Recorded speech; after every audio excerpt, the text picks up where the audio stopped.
दृकश्राव्य रचनाच्या आजच्या भागात मी रश्मी साफेकर तुम्हा सर्वांचं स्वागत करते.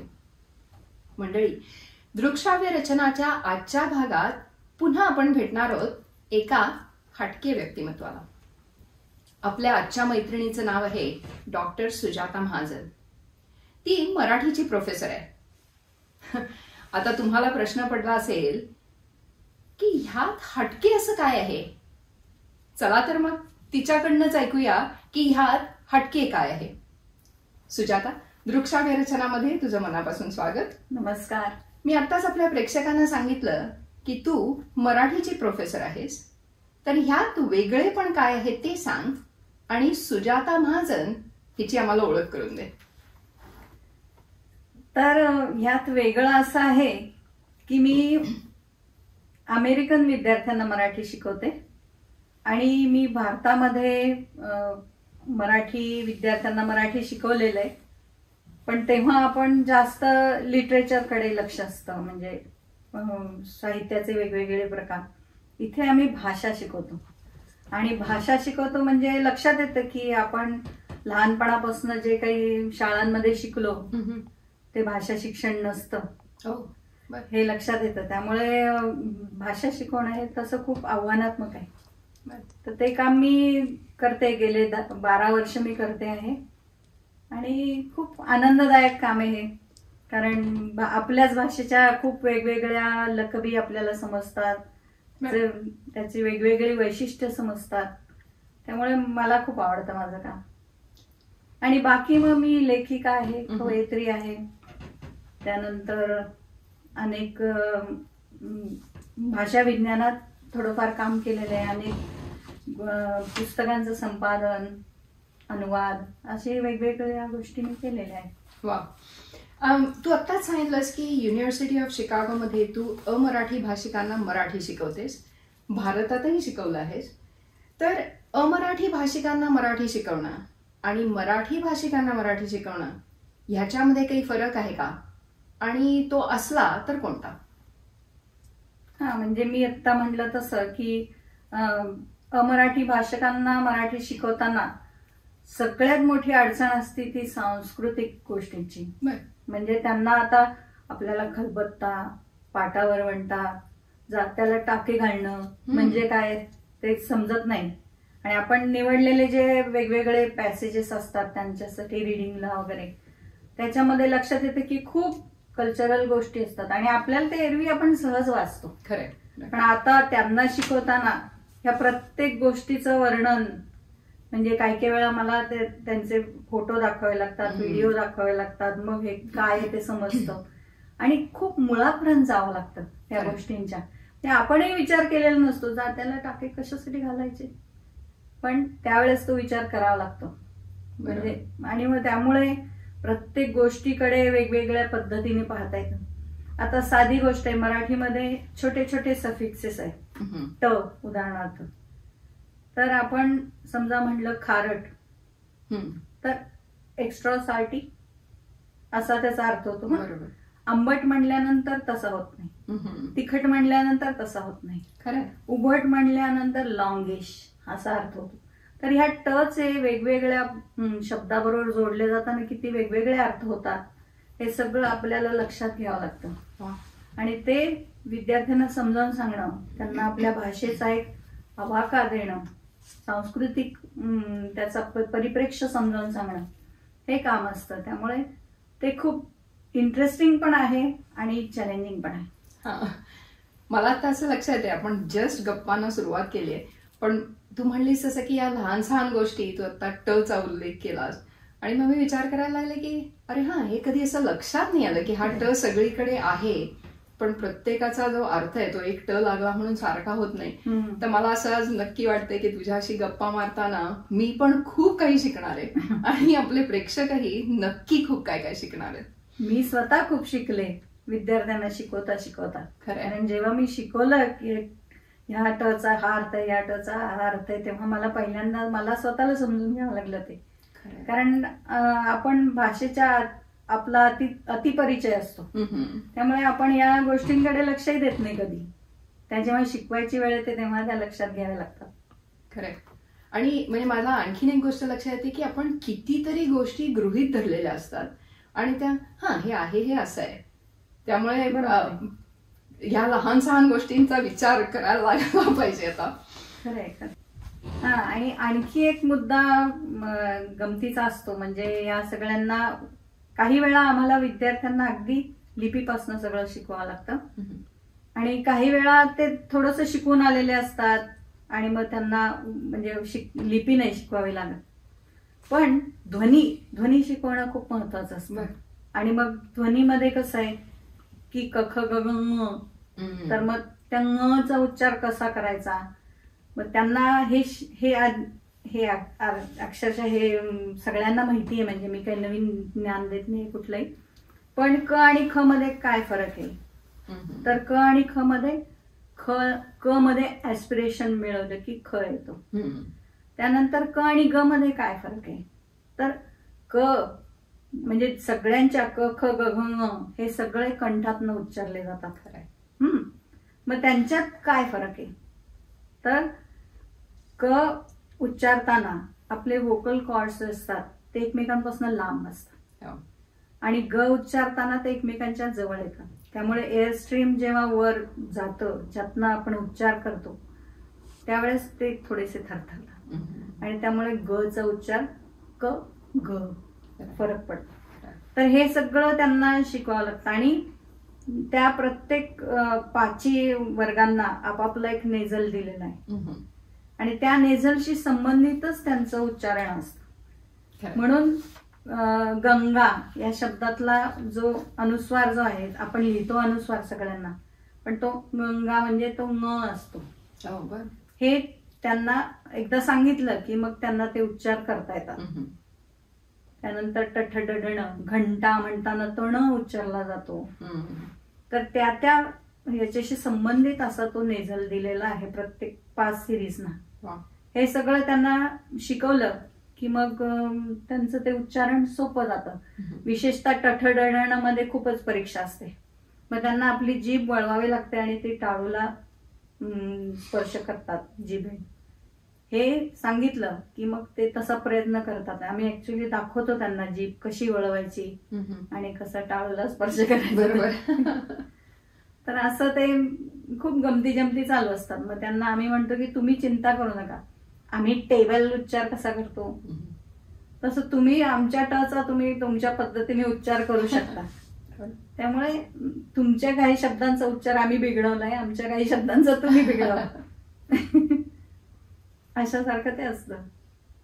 माझा पुढचा एक प्रश्न असा आहे की आपण जेव्हा कुठलीही भाषा शिकतो तेव्हा अर्थातच लिपी शिकण्यापासून सुरुवात होते आणि लिपी हा तुझा जिव्हाळ्याचा विषय हे मला आपल्या आधीच्या गप्पांमधून माहितीये. तर तू आम्हाला लिपी याविषयी काहीतरी सांग. म्हणजे आपल्या मराठी भाषेमध्ये खूप इंग्रजी शब्द आलेले आहेत, वेगवेगळ्या भाषातले शब्द येत आहेत, फारसी आहेत, कन्नड आहेत, सगळं आहे. आणि काही लोक असा आग्रह धरतात की मराठीत बोलताना एकही इंग्रजी शब्द नसावा वगैरे. असं होऊ शकत नाही. आता ते सगळं मिक्स झालेलं आहे आणि ते मागे घेता येणार नाही काळाचं. पण लिपीच्या बाबतीत मी अजून थोडीशी आग्रही आहे, कारण मला जेव्हा असं लक्षात येतं की मराठी शब्द किंवा मराठी भाषेतली वाक्य आपण जेव्हा रोमन लिपीत लिहितो ती वाचणारा खूप वेगळ्या पद्धतीने वाचतो. खरंय.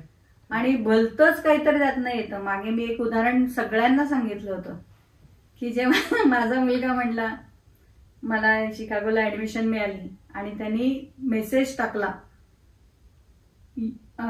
UDYAMARA. सो आम्ही एकमेकांकडे बघितलं, मी आणि माझ्या नवऱ्याने, की ह्याने आपल्याला उद्या मरा असं का लिहिलंय. आणि आम्ही त्याला विचारलं, अरे तू असं का लिहिलंयस. तू म्हणलं काय लिहिलंय, उड्या मारा लिहिलंय. तर हा जो प्रकार आहे मराठीमध्ये भरपूर आ आहेत आणि रोमन लिपीमध्ये लिहिताना आपण ही काळजी घेत नाही की प्रत्येक ठिकाणी एक आ टाकावा.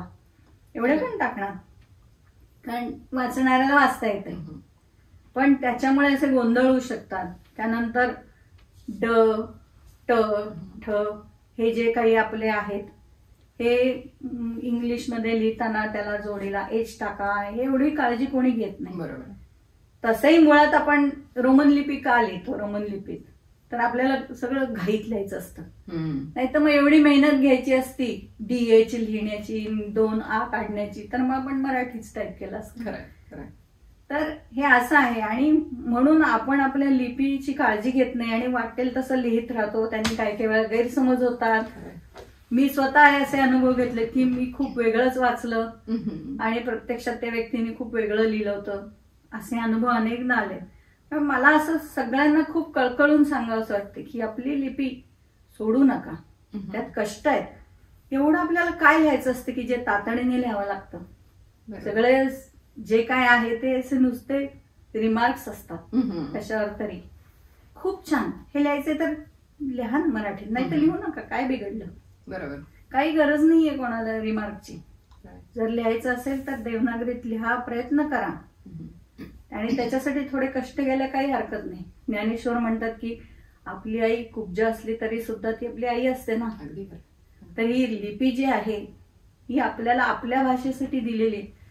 आता या ईशान्येकडच्या राज्यांमध्ये कित्येक भाषांना लिपी नाही. मग त्यांनी मणिपुरी भाषेने आसामी लिपी, अनेक वर्ष आसामी लिपी वापरली, आसामीची. पण आता त्यांनी सुद्धा लिपी तयार केली. लोक आपली लिपी का तयार करतात? कारण लिपी आपल्या भाषेसाठी खूप महत्वाची असते. आपल्याला जे काय म्हणायचं असतं ते आपल्या भाषेतनं लिहिण्यासाठी लिपी अगदी योग्य ठरते. आणि देवनागरी सुदैवाने म्हणजे देवनागरीत आपण इंग्रजी शब्द पण लिहू शकतो. तिचा हा दुहेरी फायदा आहे. तर आपण आपली लिपी कशाला सोडायची? कारण माझं सगळ्यांना सांगणं असताना मी थोडीशी पिरपिरच लावते, म्हणलं तरी चालेल की लिपी आपली देवनागरी लिपीत लिहा, देवनागरी लिपीत लिहा. हा, काही वेळा खूप महत्वाचं काहीतरी सांगायचं असतं, आपल्याला एवढं टाईप करायला वेळ नसतो, तेव्हा ठीक आहे. बरोबर. आणि हे आपण दोघी जेव्हा एकमेकींना मेसेजेस वगैरे करतो तेव्हा मी कटाक्षाने पाळायचा प्रयत्न करते की देवनागरीत लिहायचं. पण मग दुसरा भाग येतो तो म्हणजे शुद्ध लेखनाचा, व्याकरणाचा.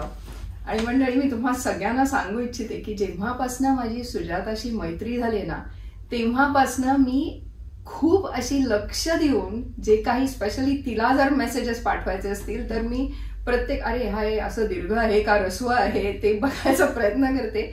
पण ती पडली मराठीची प्रोफेसर, तिला कुठेतरी काहीतरी सापडतंच. पण ठीक आहे, ते माझ्यासाठी शिकण्यासारखं असतं. आणि मी मगाशी म्हणलं तसं की आजच्या या गप्पांमधनं मी स्वतः ऑलरेडी खूप शिकायला लागले. आणि आता आपण ऱ्हस्व दीर्घ याबद्दल बोललो, पण मला हे सांगायचं, ऱ्हस्व दीर्घ जर आपण देवनागरीमध्ये लिहित असू तर ते त्याला मी एवढं महत्व देणार नाही, पण त्यांनी काही अर्थात फरक पडत नाही.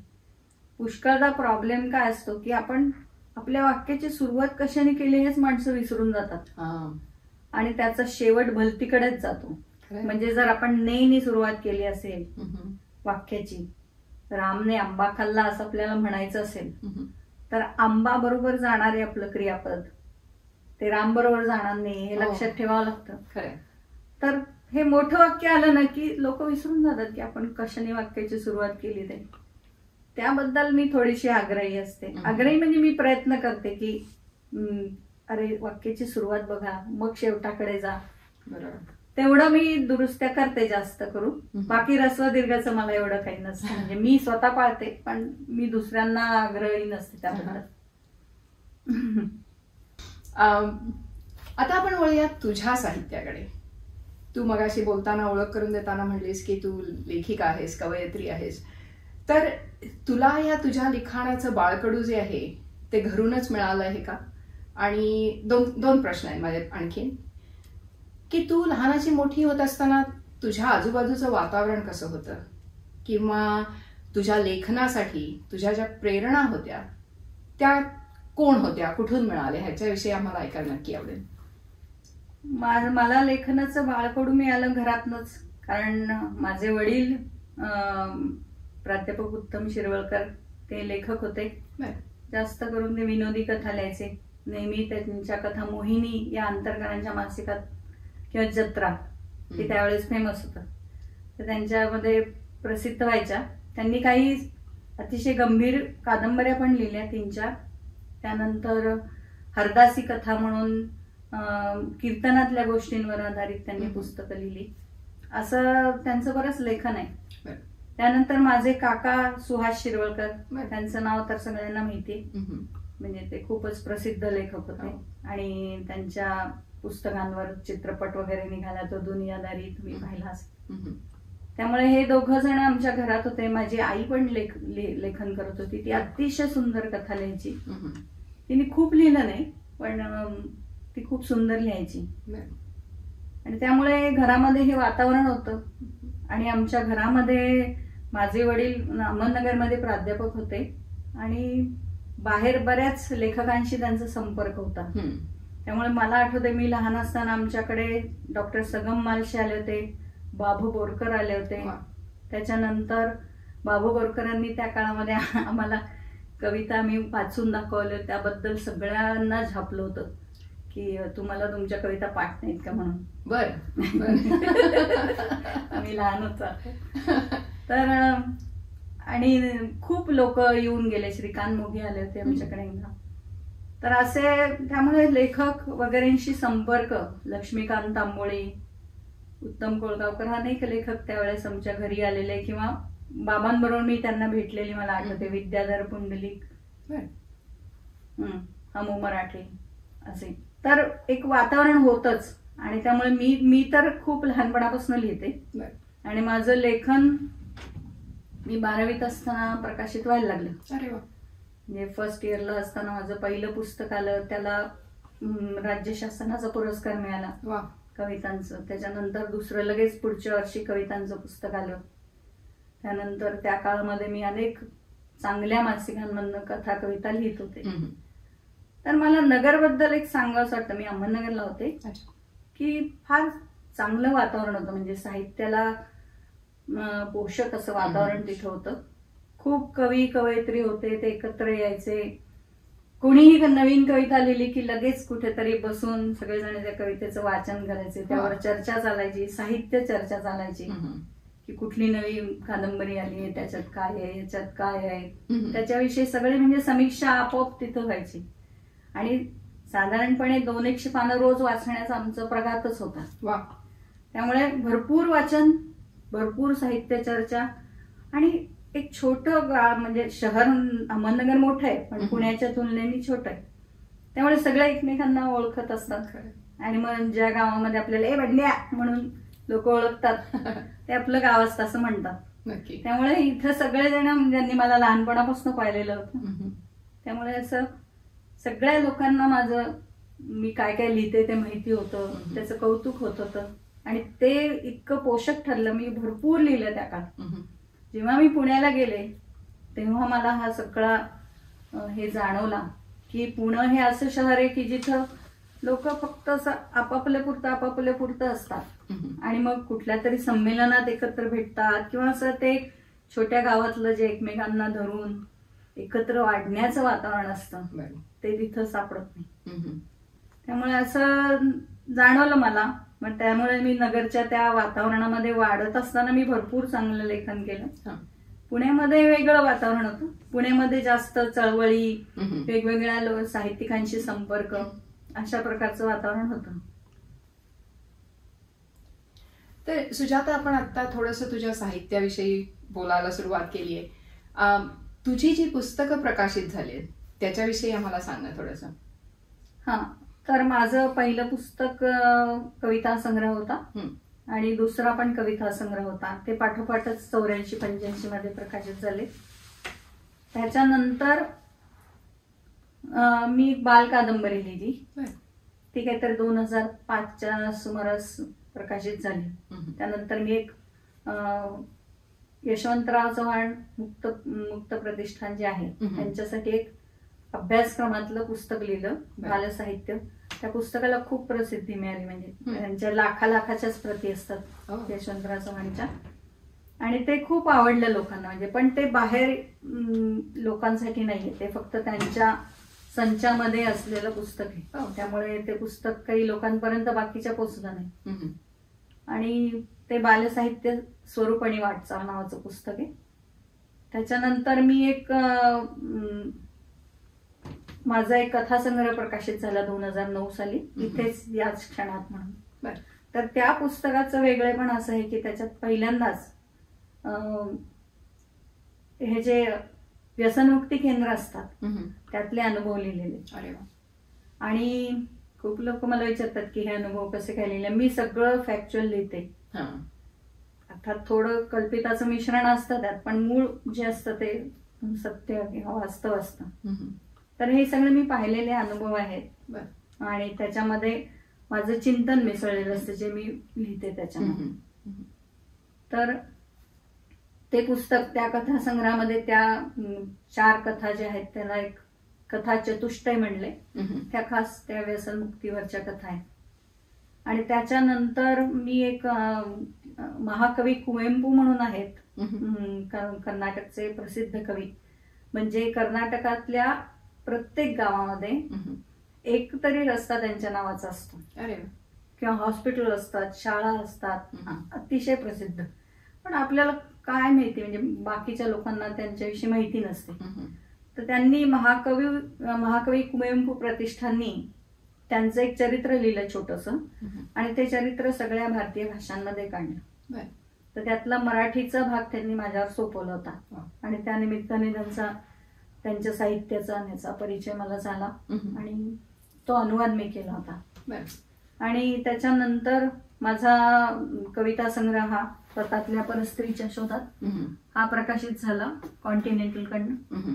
त्याच्यानंतर लगेच पुढच्या वर्षी शहरातला प्रत्येक माझं पुस्तक प्रकाशित झालं. अशी 8 पुस्तकं आतापर्यंत झाली आणि अजून 5 पुस्तकं म्हणाल तरी रेडी आहेत माझी आता. पण त्याचं जो प्रकाशनाचं जे मोठं असतं काम ते करायची अजून माझी हिंमत नाही. नाही, आम्ही नक्कीच या सगळ्या पुस्तकांची वाट बघतोय. तू आता हे एवढं साहित्य लिहिलंयस, कविता वगैरे लिहिल्यास, आणि मला माहितीये की तुला बरेच पुरस्कार पण मिळाले. तर त्याच्याविषयी आम्हाला सांगण्यात येते. खूप नाही पुरस्कार मिळाले, 4-5 पुरस्कार मिळालेले.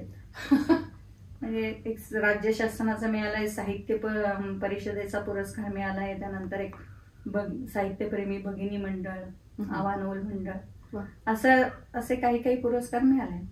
मुख्यतः या स्वतःतल्या परस्त्रीच्या शोधात या पुस्तकाला 3 पुरस्कार मिळाले. अरे वा, मस्त. तू आता म्हणलीस की तू पुस्तकांचे अनुवाद केलेत. तुझ्या पुस्तकांचे कोणी अनुवाद दुसऱ्या भाषांमध्ये केलेत का? हा, माझ्या एक ह्या संग्रहाचाच अनुवाद जो आहे तो वर्षा हाळवे यांनी केलेला आहे. त्या इथेच आहेत, US मध्येच आहेत, ह्युस्टनला असतात. आणि अतिशय सुंदर अनुवाद केलाय, पण तो जस्ट आता नुकताच केलेला आहे. आता तो अजून प्रकाशित झालेला नाही. आणि माझ्या काही कविता वेगवेगळ्या, म्हणजे उडियामध्ये आलेल्या आहेत, तेलुगूमध्ये आलेल्या आहेत, इंग्लिशमध्ये तर आहेतच, हिंदीत आहेत, मस्त, अशा वेगवेगळ्या भाषा झालेल्या. तुझं प्रकाशित साहित्य, त्यातलं तुझं आवडतं काय? आय थिंक हा प्रश्न विचारायचा म्हणजे थोडंसं चुकीचं आहे असं वाटतं, कारण प्रत्येक लेखकाला, कवीला स्वतःचं साहित्य हे नेहमी जवळच असतं. तरी मला खरं म्हणजे मोह आवरत नाहीये विचारायचा की तुला काय जास्त लिहायला आवडतं, कविता, कथा? कारण तुझ्या कथा मी स्वतः वाचल्यात आणि त्या छान असतात, तुझ्या कविताही छान असतात. तर मला विचारशील तर मला दोन्ही आवडतं. सुजाता महाजननी लिहिलेलं दोन्ही मला आवडतं. पण सुजाता महाजनला काय आवडतं? तू म्हणलीस तसं अवघडच ते सांगणं, पण मी माझ्या स्वतःविषयी सांगण्यापेक्षा मी असं म्हणेन मला लिहायला काय आवडतं.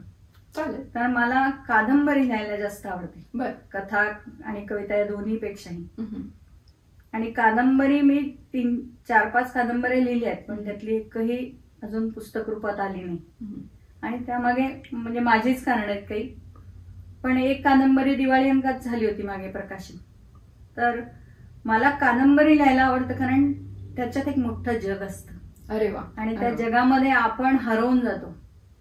कथेचं कसं आहे, छोटासा एक अवकाश असतो, त्याच्यामध्ये कथा संपते. आणि कवितेच्या बाबतीत म्हणशील तर म्हणजे मगाशी तू प्रेरणांविषयी विचारलं, मी बोलता बोलता राहून गेलं ते सांगायचं की एखादी घटना पाहिल्यानंतर खूप मनामध्ये अस्वस्थता येते आणि ती अस्वस्थता बराच काळ टिकते. नंतर दुसऱ्याच कुठल्या तरी घटनेच्या निमित्ताने ती अस्वस्थता शब्दरूपात बाहेर पडते. म्हणजे असं नाही की मी कविता एखादी गोष्ट पाहिली मी लगेच कविता लिहायला बसले. ती मूर्ते, तिचं एक आंतरिकीकरण होत असतं त्या अनुभवाचं. आणि मग हळू कधीतरी कविता अशी सलगपणे येते, काही वेळा सलग येत नाही, बऱ्याच दिवसांनी उरलेली कविता सापडते. पण कवितेचा अनुभव हा खूप तीक्ष्ण आणि तीव्र असतो. अरे वा. आणि त्यामुळे कविता हा जगातला सर्वश्रेष्ठ फॉर्म आहे असं सगळेच म्हणतात. त्यामुळे मला कविता लिहिण्याचा आनंद मिळतो, पण त्याबरोबर ती वेदना पण आहे, खूप वेदना आहे कविता लिहिणंही. तसं कादंबरीत होत नाही. कादंबरीमध्ये मी खूप म्हणजे त्या जगामध्ये रमून जाते. तर सुजाता, आपण आता तुझ्या शिक्षण क्षेत्रातल्या आणि साहित्य क्षेत्रातल्या गोष्टींविषयी चर्चा केली. तर तू अशा आणखीन कुठल्या वेगळ्या क्षेत्रात काम केलंयस का, आणि जर असेल तर ते कुठल्या प्रकारचं? पुष्कळ कामं मी केलेली आहेत. एक तर मी महाराष्ट्र राज्याच्या भाषा सल्लागार समितीमध्ये सदस्य होते.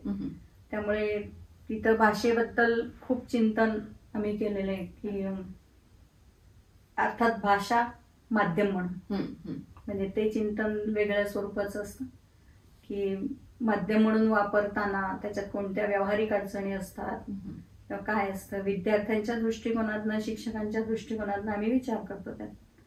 त्यानंतर मी पाठ्यपुस्तक मंडळामध्ये संपादक म्हणून काम केलंय. 10वीची पुस्तकं वगैरे असतात त्याच्यावर.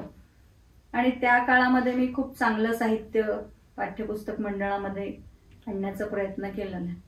आणि चांगले लेखक, विविधता असा प्रयत्न केलाय.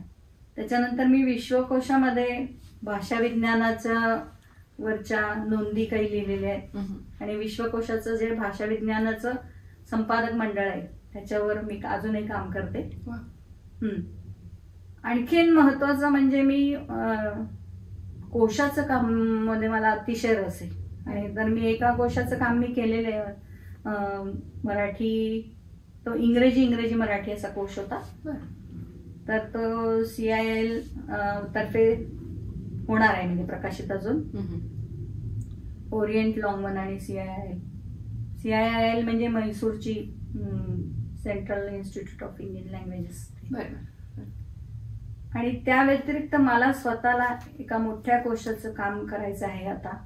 आणि ते म्हणजे दलित आत्मकथन जे आहेत त्या आत्मकथांमध्ये खूप वेगवेगळ्या जाती जमातींनी आत्मकथनं लिहिलेली आहेत गेल्या म्हणजे 1960 नंतरच्या काळात. तर ह्या आत्मकथनांमधनं खूप नवीन शब्दसंग्रह मराठीत आलेला आहे, जो लोकांना माहिती होता, त्या जातीच्या लोकांना माहिती होता, पण सर्वांना माहित नव्हता. तर ते त्या शब्दसंग्रहाची दखल फारशी घेतलेली नाही. एक कोश झालाय फक्त, पण तोही फक्त एकभाषी आहे. तर मला तो तसा कोश करायचा आहे, दलित लेक्सिकोग्राफीनं काम करायचंय. तर तेवढं ते माझ्या समोरचा एक मोठा प्रकल्प आता आहे. आपण आता साहित्याविषयी एवढी चर्चा करतोय, तुझं साहित्य किंवा बाकीचं साहित्य, आणि तू साहित्य क्षेत्रामध्ये बरीच वर्ष आहेस. तर तुला त्याच्यामध्ये काही बदल जाणवतो का, की 10 वर्षापूर्वी साहित्य क्षेत्रात हे असं असं होतं वर्सेस आता साहित्य क्षेत्रामध्ये मला ह्या गोष्टी दिसतात, असा काही बदल तुला जाणवतो का? खूप बदल दिसतो. कारण म्हणजे मी मागे म्हणलं होतं तसं की सगळे एकत्र येऊन कविता वाचणं, एकमेकांना प्रोत्साहन देणं, त्यातनं लिहिणं, हा जो काही एक सगळा प्रकार होता तो आता खूप वेगळ्या स्वरूपात दिसतो. म्हणजे आता एकतर माध्यम जे आहे व्हॉट्सअप आणि या सगळ्या गोष्टींनी इतकं माजवलंय. त्यामुळे फेसबुकवर लोक लिहित असतात, सतत लिहित असतात. आणि त्या लेखनात जे काही आहे छोटं असतं, पण त्याच्यामध्ये खूप गंभीरता आणि खूप लेखन या गोष्टीचा असा विचार केलेला नसतो. आणि शेरे असावेत तसं ते लेखन असतं. आणि मग ते छोट्या लेवललाच राहतं. आणि मग आजकाल लोकांना सगळे पर्याय उपलब्ध आहेत, त्यामुळे पटापट हे लेखन याच्यावर प्रसिद्ध होऊन जातं. पण ते मग काळाच्या ह्याच्या पटावर मोठा त्याचा परिणाम राहावा अशा स्वरूपाचं लेखन आता कमी होत चाललंय आणि लोकांचा संपर्कही कमी होत चाललाय. आता तर करोनामुळे आपण घरात बसलेलो आहोत, सगळे मनाची तार बंद झाल्यासारखं झालंय. त्यामुळे या 2 दशकांमध्ये एवढा मोठा परिणाम झालेला आहे या मीडियामुळे. लोकांचा एकमेकांशी संपर्क तुटलाय, सगळे फक्त आभासी स्तरावर एकमेकांना भेटतायत आणि त्याच्यामुळे शेवटी लेखक कवी त्याचं मूलद्रव्य काय असतं? मानवी जीवन, मानवी अनुभव. त्या मानवी जीवनाला आणि अनुभवाला जर आपण सामोरे जात नसू आणि आपण त्यांच्याशी आपला संबंधच येत नसेल तर आपण काय लिहिणार? खरं. तू आता कवितांचा उल्लेख केलायस आणि तू खूप कविता लिहिल्यास, तर तुझी एखादी आवडती कविता आम्हाला जाता जाता ऐकवलीस तर खूप मजा येईल. बरं, जरूर. म्हणजे बोरकरांची आठवण करून मी पाठ म्हणू शकते आता. कबुतरांचा थवा आभाळभर भिरभिरला, कबुतरांचा थवा आभाळभर भिरभिरला, अंगणात सावल्यांची रेखीव रांगोळी थरथरली. कबुतरांचा थवा आभाळभर भिरभिरला, अंगणात सावल्यांची रेखीव रांगोळी थरथरली, सावळा देह झुलवत कृष्ण तुळस म्हणाली, हे इथेच आहे. सावळा देह झुलवत कृष्ण तुळस म्हणाली, हे इथेच आहे, इथलंच आहे, इथल्यासाठीच आहे. याच्या अलीकडे काही नव्हते, याच्या अलीकडे काही नव्हते, याच्या पलीकडे काही नाही. घेतला सोंजळे तर फक्त हा क्षण तुझा आहे. अरे वा वा वा. घेतला सोंजळे तर फक्त हा क्षण तुझा आहे. खूपच छान. म्हणजे आता मला असं वाटतंय की तुला सांगावं आणखीन एखादी कविता होऊन जाऊ दे. असं म्हणतेस? हो. मग आता मला यातनं पाहायचं. काही हरकत नाही. माझ्या कविता खूप गेय नसतात, त्यामुळे मला त्या पाठ करणं शक्य नाही. एक मिनिट. मंडळी, तुमच्या लक्षात आलं असेल की मी हळूहळू तिच्याकडनं काय काय माहिती आणि कविता वगैरे काढून घेते, कारण नेहमीप्रमाणे वेळेचं बंधन असलं तरी मला ते आता खूप असं झुगारून द्यायचंय वेळेचं बंधन. म्हणून मी तिला आणखीन एक कविता वाचायला सांगितली आणि मला नक्की खात्री आहे की तुम्हाला ती कविता आवडणार आहे. सो तिची कविता ऐकूया आपण आता. मी जसं म्हटलं की कविता पेनफुल असते, तसं ही कविता पाहिल्यावर तुमच्या लक्षात येईल. झाडाला नसते सोबत आपल्याच हजारो पानांची. अरे वा. झाडाला नसते सोबत आपल्याच हजारो पानांची, फळांची, फुलांची, फांद्यांची, मुळांची. फळ, फूल, फांद्या, मुळातून झाड एकटं, आकाश एकटं चांदण्यांमध्ये, नदी पाण्याच्या थेंबा थेंबा, सूर गाण्यात, अंगभर हिरवं अंकुरलेलं शेत सुद्धा एकटं, निर्मनुष्य किनाऱ्यावर आदळून न उच्चारलेल्या हाकांच्या प्रतिध्वनींची वाट बघत लाटातून समुद्र एकटा. निर्मनुष्य किनाऱ्यावर आदळून न उच्चारलेल्या हाकांच्या प्रतिध्वनींची वाट बघत लाटातून समुद्र एकटा.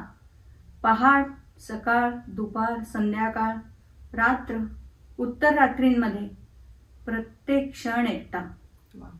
हजारो एकेकट्या वस्तूंचे समूह स्वरात, कोलाहलात एक एकटे आवाज. वा सुजाता, वा. खूपच सुंदर कविता. मी मगाशी म्हणलं तसं की वेळेचं बंधन हा आपली नेहमीची अडचण असते, पण वेळेचं बंधन हे पाळायलाच लागतं. तर तू आज आमच्या दृकश्राव्य रचनाच्या ह्या भागामध्ये आलीस त्याबद्दल तुझे मनापासून आभार. धन्यवाद. मंडळी, आजचा कार्यक्रम तुम्हाला आवडला असेल ह्याची आम्हाला खात्री आहे. तुमच्या ओळखीत असं कोणीतरी हटके काहीतरी करणार असेल तर आम्हाला जरूर कळवा. तुमचे आशीर्वाद, तुमच्या शुभेच्छा नेहमी आमच्या पाठीशी आहेत याची पण आम्हाला खात्री आहे. धन्यवाद. आणि रचनाच्या पुढच्या सगळ्या अंकांसाठी माझ्या खूप शुभेच्छा. थँक्यू.